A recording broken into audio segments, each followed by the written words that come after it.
السلام عليكم ورحمة الله وبركاته. أعوذ بالله من الشيطان الرجيم. بسم الله الرحمن الرحيم. حاميم.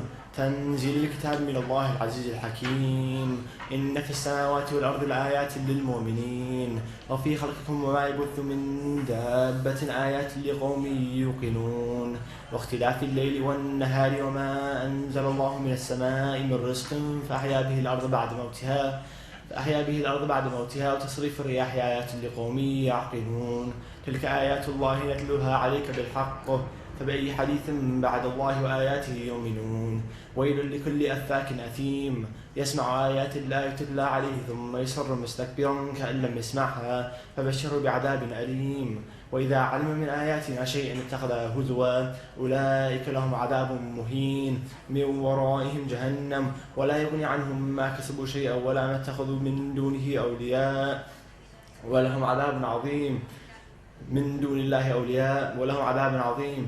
هذا هدى والذين كفروا بآيات ربهم لهم عذاب من رجس أليم. الله الذي سخر لكم البحر لتجري الفلك فيه بأمره ولتبتغوا من فضله ولعلكم تشكرون. وسخر لكم ما في السماوات وما في الأرض جميعا منه إن في ذلك الآيات لقوم يتفكرون. قل للذين آمنوا يغفروا للذين لا يرجون أيام الله ليجزي قوما بما كانوا يكسبون من عمل صالحا فلنفسه ومن أساء فعليها ثم إلى ربكم ترجعون. ولقد آتينا بني إسرائيل الكتاب والحكمة والنبوة ورزقناهم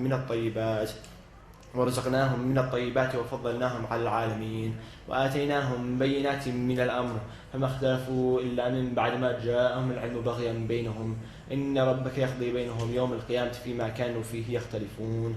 ثم جعلناك على شريعة من الأمر فاتبعها ولا تتبع أهواء الذين لا يعلمون إنهم لن يغنوا عنك من الله شيئا وإن الظالمين بعضهم أولياء بعض والله ولي المتقين. هذا بصائر للناس وهدى ورحمة لقوم يوقنون. أم حسب الذين اشترحوا السيئات أن نجعلهم كالذين آمنوا وعملوا الصالحات سواء محياهم ومماتهم ساء ما يحكمون. وخلق الله السماوات والأرض بالحق ولتجزى كل نفس بما كسبت وهم لا يظلمون. أفرأيت من اتخذ إلهه هواه وأضله الله على علم وختم على سمعه وقلبه وجعل على بصره غشاوة فمن يهديه من بعد الله أفلا تذكرون. وقالوا ما هي إلا حياتنا الدنيا نموت ونحيا وما يهلكنا إلا الدهر وما لهم بذلك من علم إنهم إلا يظنون. وإذا تتلى عليهم آياتنا بينات ما كان حجتهم إلا أن قالوا ائتوا بآبائنا إن كنتم صادقين. قل الله يحييكم ثم يميتكم ثم يجمعكم إلى يوم القيامة لا ريب فيه ولكن أكثر الناس لا يعلمون. ولله ملك السماوات والأرض ويوم تقوم الساعة يومئذ يخسر المبطلون. وترى كل أمة جاثية كل أمة تدعى إلى كتابه اليوم تجزون ما كنتم تعملون. هذا كتابنا ينطق عليكم بالحق إنا كنا نستنسخ ما كنتم تعملون. فأما الذين آمنوا أفلم تكن آياتي تتلى عليهم وعملوا الصالحات فيدخلهم ربهم في رحمته ذلك هو الفوز المبين. وأما الذين كفروا أفلم تكن آياتي تتلى عليهم فاستكبرتم وكنتم قوما مجرمين. وإذا قيل إن وعد الله حق والساعة لا ريب فيه قلتم ما ندري ما الساعة إن نظن إلا ظنا وما نحن بمستيقنين. وبدا لهم سيئات ما عملوا وحاق بهم ما كانوا به يستهزئون. وقيل اليوم ننساكم كما نسيتم لقاء يومكم هذا مأواكم النار وما لكم من ناصرين. ذلكم بأنكم اتخذتم آيات الله هزوا وغرتكم الحياة الدنيا في اليوم لا يخرجون منها ولا هم يستعتبون. فلله الحمد رب السماوات ورب الأرض رب العالمين وله الكبرياء في السماوات والأرض وهو العزيز الحكيم. صدق الله العظيم.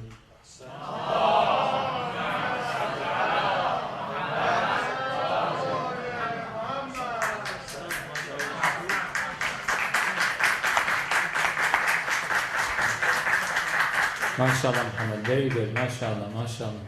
May Allah protect you and your family, inshallah, protect you for our community here in the future.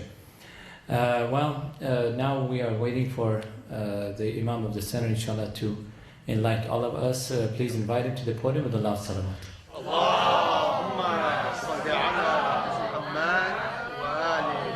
السلام عليكم جميعا ورحمة الله وبركاته. Tonight we will discuss Surah Yunus, chapter 10, verses 79 till 82, inshallah. And before I begin, this morning we buried a very dear friend and elder in the community, Marhum Haj Muhammad Rida Mateen, who was always here in this corner. Every Thursday, every Friday, every celebration, every commemoration, throughout the year, he used to come, participate in the masjid, in the activities, and help out with his family, with his daughters, with his sons, with his, grandchildren. Very good family. He raised very, very good family. Alhamdulillah Rabbil Alamin. And tonight we buried him just before noon, and today was his big memorial here in the masjid. Lots of people drove long distances to make it to his memorial, which is a testimony of his popularity among the mu'mineen. When you lead a nice life of piety and righteousness and integrity and honesty, definitely people are going to love you and people are going to respect you. And this is the legacy you leave, and we should leave after our death. So we ask you to join me, please, in remembering him and reciting Surah Al-Fatiha for his soul. Al-Fatiha.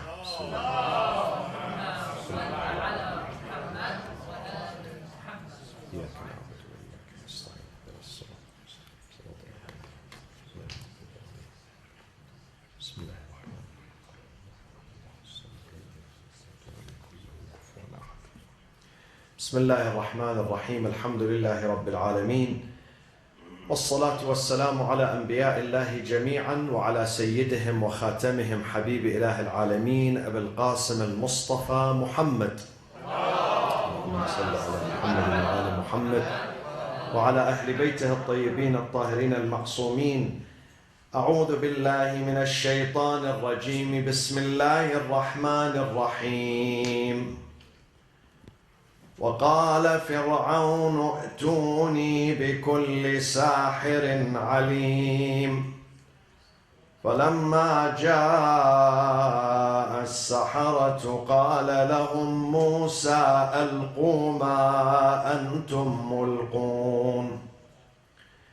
فلما ألقوا قال موسى ما جئتم به السحر إن الله سيبطله إن الله لا يصلح عمل المفسدين ويحق الله الحق بكلماته ولو كره المجرمون. صدق الله العلي العظيم.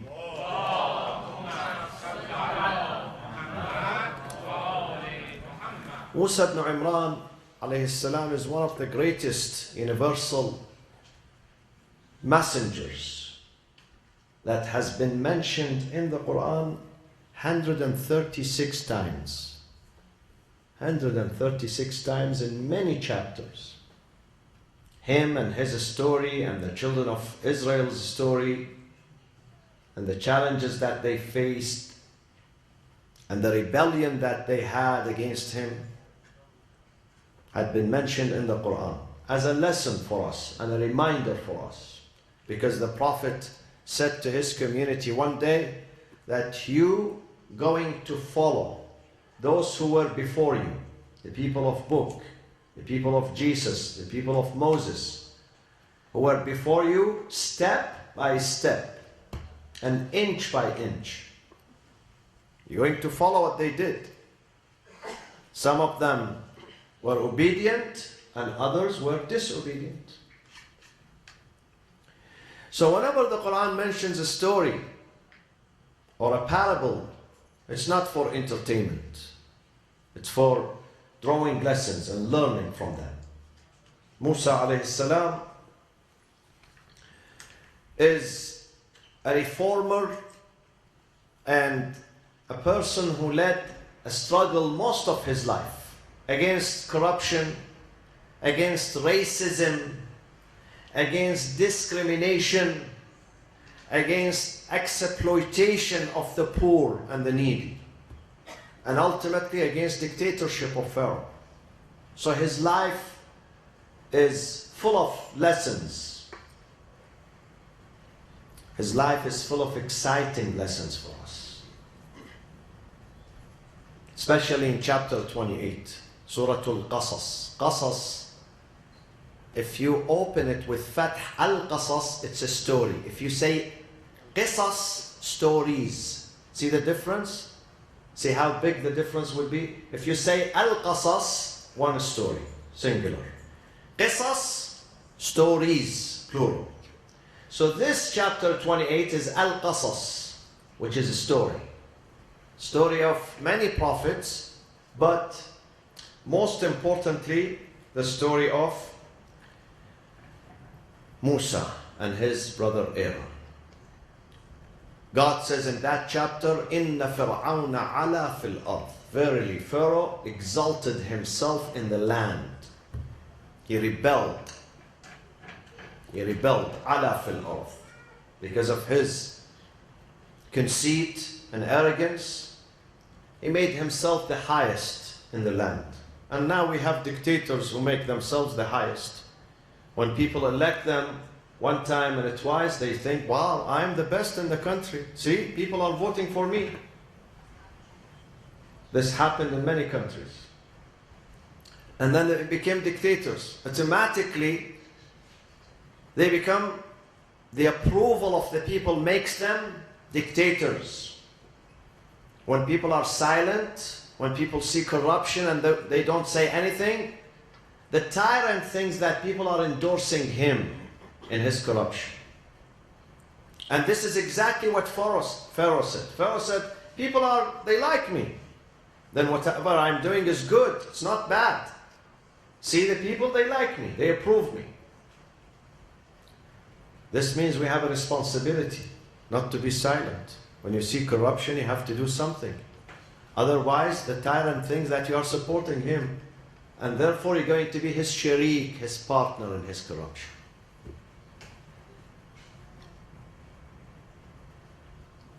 The stories of the children of Israel are the prime stories in the Quran. No stories took place in the Quran like Bani Israel. Different chapters. They have a whole chapter named after them. Chapter 17, Bani Israel. And those Bani Israel, the children of Israel, they are the descendants of Jacob. Jacob's name is Israel in the Quran. His name is Israel. And he had 12 sons. And each son was a leader of a tribe. And the tribe is called in the Quran Asbat. The tribes, Al-Asbat. So 12 Asbat, 12 tribes. And they had frictions among each other. They could not get along. Even among them, they had to, fight each other, let alone with others. And Jacob was in Palestine. And then when his son Joseph became the prime minister, the first minister of Egypt, after his incarceration, after his freedom from his incarceration, then the father moved from Palestine to Egypt with almost 70 members of his family. And that happened 1700 years before the birth of Jesus Christ. 1700 years. So he moved from Palestine to join his son Yusuf alayhi salam, and they lived there. When they arrived, they were only 70. And the people of Egypt were Egyptians, native Egyptians. But mashallah, Bani Israel, they are active in reproduction. So they started to multiply and becoming big numbers. The Egyptians, they felt threatened with this growing number of immigrants who came from Palestine, they felt insecure. So they started persecuting them. They started harassing them. Although they were, I believe they were documented immigrants, not undocumented, But still, they were harassed, they were persecuted, and the Quran says, إِنَّ فِرْعَوْنَ عَلَى فِي الْأَرْضِ وَجَعَلَ أَهْلَهَا شِيَعًا. See, this is in psychology. When someone wants to dominate and conquer, he has to divide. So this is what he did. جَعَلَ أَهْلَهَا شِيَعًا. He made the people of Egypt into frictions and groups, fighting among each other to make it easy for him to stay in power in the office. وَجَعَلَ أَهْلَهَا شِيَعًا. And then he started discriminating among the people.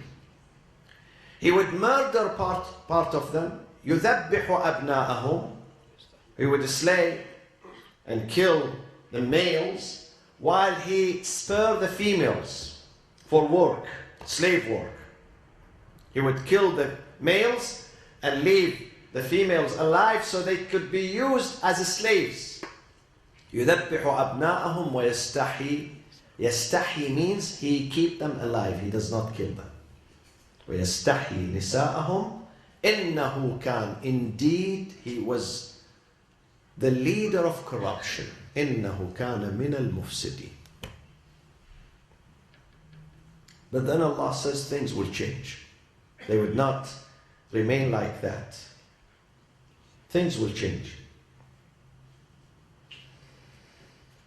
And if you want to know the whole story, open chapter 28. It has the details of the story from the beginning till the end. Here in Surah Yunus chapter 10, وَقَالَ فِرْعَوْنَ. When Moses and Aaron, they went to him with a message,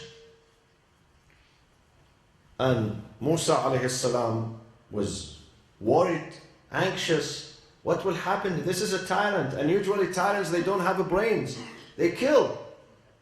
So God, do not leave me just like that, send me to him. God said, I will support you with your brother. سَنَشُدُّ عَضُدَكَ بِأَخِيكَ. Aaron is going to be with you to help you and support you. So you are not alone. Besides, I am there. إِنَّنِي أَسْمَعُ وَأَرَى. I'm not leaving you in the wilderness. I can see and I can hear. I am there. I'm not leaving you alone. You have to go. So he delivered the message. They rejected it. Here Pharaoh said the best thing to defeat Moses, because Moses came with a small cane, and this cane is multi-purpose, mashallah, electronic, don't know, made by Apple company or what, like the iPhone. You can do everything with your iPhone today. So he can, قال هي عصاي, I can lean on it, I can pick, fruits, I can shepherd my sheep, my herd, I can fight with it, and I can use it as a miracle to defeat my enemy. It turns into what? Snake? Not a snake. Huge serpent. Huge. So Pharaoh said, okay, this is the thing that we do in our kingdom. وَقَالَ فِرْعَوْنُ إِيتُونِي وَقَالَ فِرْعَوْنُ ائْتُونِي بِكُلِّ سَاحِرٍ عَلِيمٍ. Bring me every expert and knowing sorcerer in the city, in the country.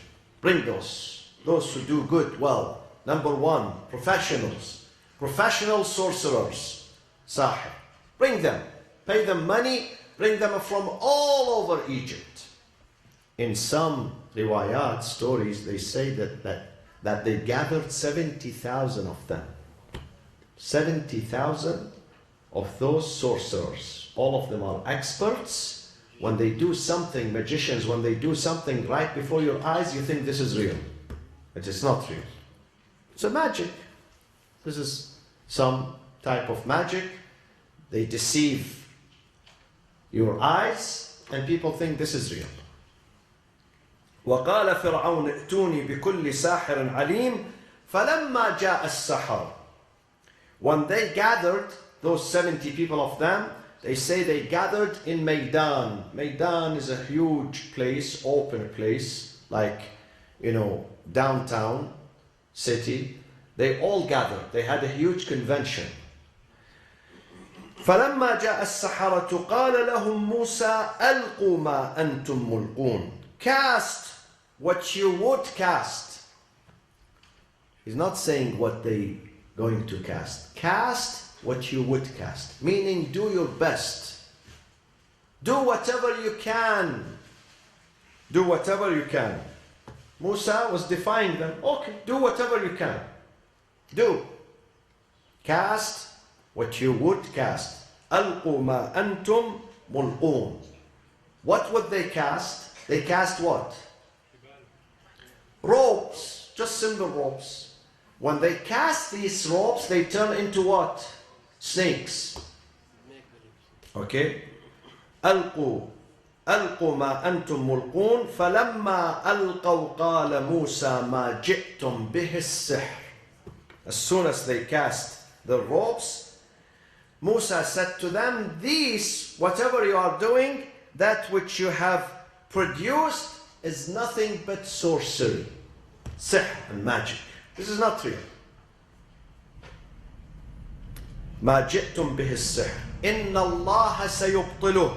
Definitely and surely God is going, does not allow, God is going to destroy it.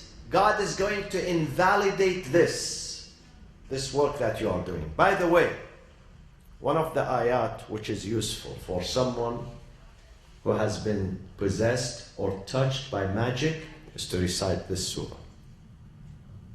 In the Quran is shifa, healing, has the power of healing for those who believe in it, for those who embrace it, for those who have faith in it. And one of the verses that is useful to destroy magic, if someone does black magic or whatever against anyone, this is one of the verses that you recite. ما جئتم به السحر إن الله سيبطله. Whatever sorcery you have produced now, God is going to invalidate and destroy it. سيبطله. Why that is happening? Why God invalidates this? Listen to the following sentence. إن الله لا يصلح عمل المفسدين. Surely God does not allow the deeds of those who work corruption to flourish. This is a general rule. Whether it is sorcery or a fraud or stealing or cheating, any kind of corruption is not going to flourish. God would not allow it to flourish. Now sometimes you ask me, say it. I know many people who cheat, they steal, they do fraud, but they have very good business. They make a lot of money. Yes, they do. But not till the end. For some period of time. For some period of time. Yes, they make money. Yes, they deceive people. But not forever. One day their business is going to collapse. One day this type of business that is based on corruption, on fraud, is going to collapse. Is going to shut down. Because this is a promise from God. God says, I will invalidate that. I will destroy it. إِنَّ اللَّهَ لَا يُصْلِحُ عَمَلَ الْمُفْسِدِينَ. God does not appreciate the work of the corrupts, and He does not let it grow. Does not appreciate means He would not let it grow. So we have to try our best to make our amal good and pure. Try, my friends. In whatever capacity you are. Whether you are a merchant, a businessman, student, you buy, you sell, you have an office, you have a company, whether your business is huge, whether your business is small, try to do good and pure. Don't get involved in corruption. Don't. The amal, the deed that lacks honesty and integrity, amana, and sincerity, ikhlas, is not going to last. So try not to do that. Sometimes people ask me, they say, Sayyid, someone says, come and work with me, but he's doing illegal things. Should I go? I say, no. He says, but he gives good money. I say, but with this good money, you are not going to enjoy this good money. You need the money that you enjoy. You need the money that you benefit from it. But the money that brings you nikbah and a tragedy in your life has no worth. Stay away from it. Stay away. This is dirty money. Don't corrupt yourself. Don't corrupt your family. I know many parents in my community, in our community, who raise good children. One of the secrets of raising good children is your food is halal. The food that you give to your children is halal. It's halal, from halal source. It's not stolen. It's not from fraud. It's not from cheating. It's not from dishonesty. When you feed your children from day one good food, halal food, spiritual food, Allah will make them leaders. Allah will put barakah and a blessing in them and their life. And I have seen people who fed their kids from day one with haram, haram, haram, haram. Kids are everywhere. You don't even see them anymore. Those kids, they don't even speak to each other, let alone to people. This is the result. Be careful. As a mother, as a father, feed your children pure, halal food. Halal, not only halal meat, no. The source is also halal. The source that generated this dollar, this money, is halal too. There is no cheating in it. When your food is halal, your life and your soul becomes halal and righteous too. Inna Allah la yuslihu amal al-mufsidin. This is a law. This is a law that took place the first day God created the earth. This is not just for the people of Musa, for us too, for all people. Inna Allah la yuslihu amal al-mufsidin. Some people who might, they gain, they make. Yes, I know some people. Because of they cheat and they lie, they made a business. But in one day they lost all their business. Everything they accumulated. Believe me, they lost it. Inna Allah la yuslihu amal al-mufsidin. And if you want your work to be accepted by Allah, then you have to have ikhlas, dedication and sincerity. God says, the work that has ikhlas, I lift it up. I give it the energy, the power to come up to me. The one that does not have ikhlas cannot fly to me, cannot come to me. وَالْعَمَلُ الصَّالِحُ يَرْفَعُهُ. Allah says in the Quran, the righteous deed, we lift it up. يَرْفَعُهُ. We elevate that to us. يَرْفَعُهُ. But the amalul fasid, the corrupt, cannot fly, cannot take off, has no energy. There is no energy inside it to take it up. And then, وَيُحِقُّ اللَّهُ الْحَقَّ بِكَلِمَاتِهِ وَلَوْ كَرِهَ الْمُجْرِمُونَ. وَيُحِقُّ اللَّهُ الْحَقَّ بِكَلِمَاتِهِ. God consolidates. God verifies the truth. يُحِقُّ الْحَقِّ, supports the truth with His own words. What are the words? The words could be people. You the people, are God's words. Sometimes signs. God support the truth. Now some people say, but some people they are following the truth. And some people are not following the truth. They are following falsehood. But we see them successful. 2 points here, my friends. Number one, even if falsehood continues for hundreds of years, not tens of years, hundreds of years, one day that falsehood is going to collapse. Quraysh were fighting the Prophet ﷺ with full force and full energy, and the Prophet was alone. And they drove him out of his own neighborhood, out of his own town and birthplace. They drove him out. But their falsehood could not continue. When the Prophet came back, victorious, triumph, back to Mecca, Quran says, وَقُلْ جَاءَ الْحَقُّ وَزَهَقَ الْبَاطِلُ إِنَّ الْبَاطِلَ كَانَ زَهُوقًا. Truth has arrived, falsehood perished.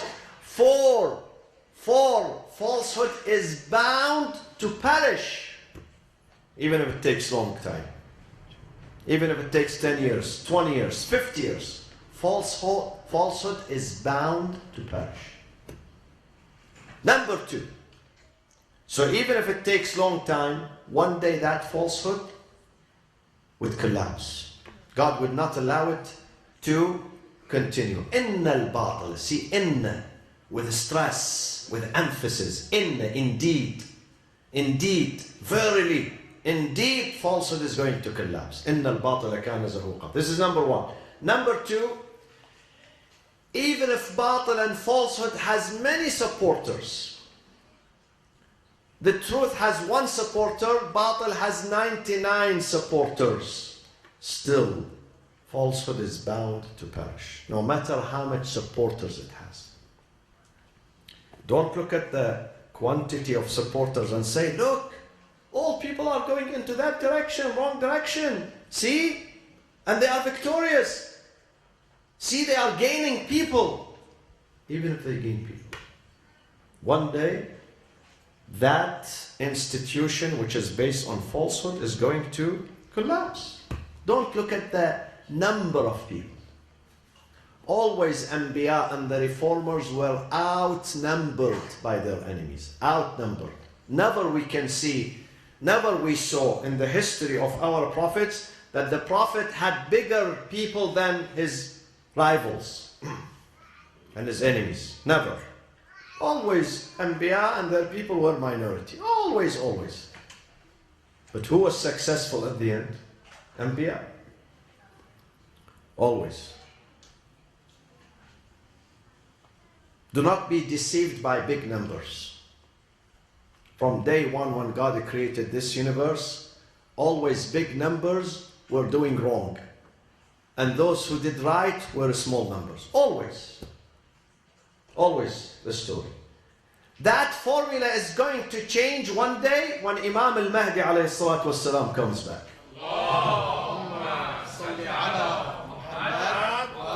Before that, always the supporters of falsehood, they outnumber the supporters of the truth. Always the supporters of the truth are minority, small. These are facts, we learn them from the Holy Quran. And therefore, وَيُحِقُّ اللَّهُ الْحَقَّ بِكَلِمَاتِهِ. God is going to verify the truth with His words, with His support. وَلَوْ كَرِهَ الْمُجْرِمُونَ. Though the guilty and the sinners and the criminals are going to be averse to this fact, they're going to dislike it, but God is going to support the truth. Do not give up. Some people say, well, look at our numbers. We have a small number. Look at others. Look at their resources. Look at their armies. Look at their wealth. Look at their influence. These things happened throughout the history. Anbiya used to come alone, walking alone.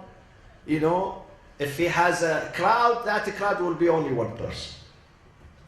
For 3 years, Rasulullah used to walk in Mecca.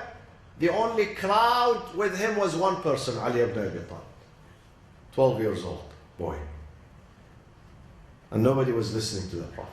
And some people said to him, Ya Muhammad, you are wasting your time. Go back home, go and rest. See, people are not listening to you. Don't waste your time. Respect yourself, have self-respect and self-honor, and don't waste your time. But the Prophet did not give up. He said, okay, I'll do my work and I leave the rest with God. And now you go and see the Muslims are 1.5 billion worldwide. The journey started with 2 men, supported by a lady, sitting at home. Whenever those 2 men come back, bleeding and wounded, this lady, she comes to nurse them, clean them, cater for them, support them emotionally, psychologically. Khadija alayhi salam. For 3 years, the population of Islam were 3, just 3. This is a test, but the Prophet did not give up. He continued. We must learn this.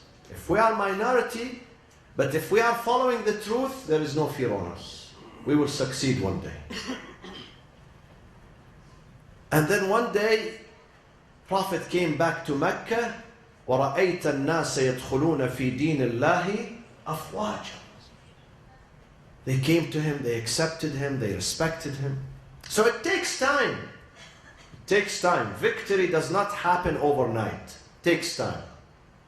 But we have to have faith in Allah.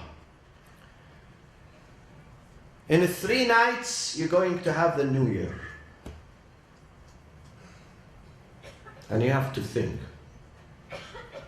to yourself about what you did in 2016 and what you want to do in 2017. Think about that. It is customary that people they set New Year's resolutions for themselves. They put number 1, number 2, number 3, number 10, number 15, number 500. And none of them comes true, alhamdulillah. Because resolutions, they need resolution. They need determination. They need follow-up. They need forbearance, perseverance. Otherwise you can't do anything. If you say, I'm not doing good at school, and then I have to get A+, but you don't work hard, you're not going to get A+. This is wishful thinking.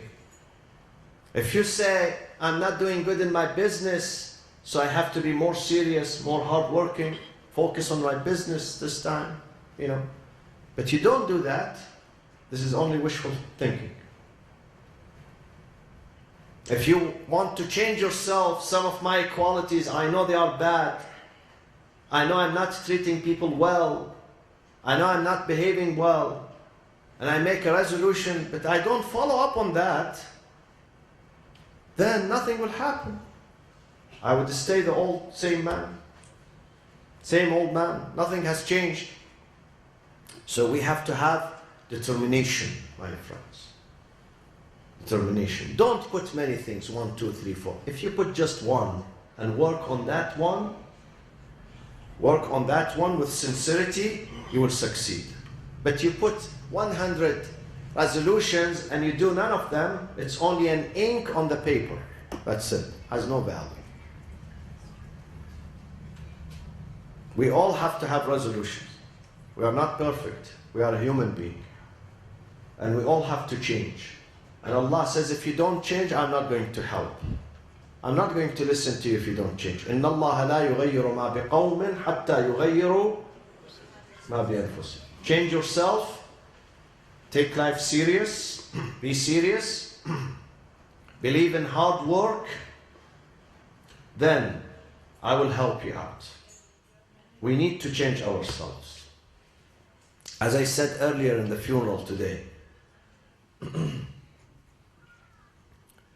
one of our most important resolutions should be faith, working on our faith.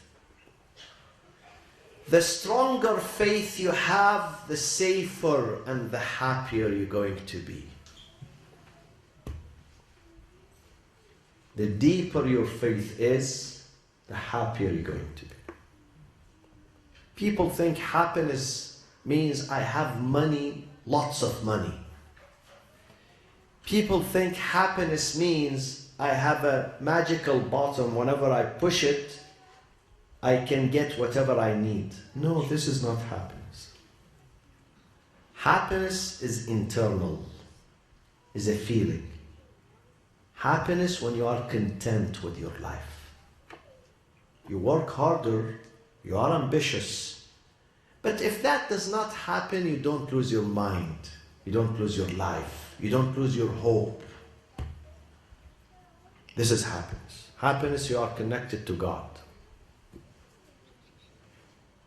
This is real happiness. And I have seen some people who don't have dinner, who don't have food to eat, but they are still happy. They smile. And I have seen people who put 10 types of food on table, and they are still unhappy and sad. So it has nothing to do with having food or shelter or clothing or money, or it's internal. Some people have all these things, but they are still not happy. Still nagging, still complaining, still not appreciating what God has given them. Today I was talking to a friend that you would never appreciate the value of things until the moment you lose them.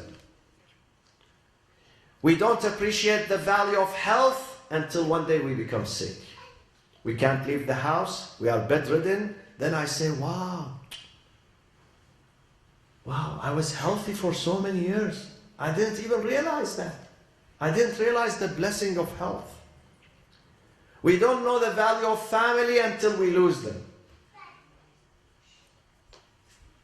We don't know the value of aman, security, until we see Syria and Mosul and Yemen and this country and that country. We have to appreciate. We must always appreciate what God has given us. Once we start appreciating, we become happier, believe me. This is the process to be happy. When you appreciate what you have. When you know the value of what you have. When you look at people who are deprived and you go home, you have a bed.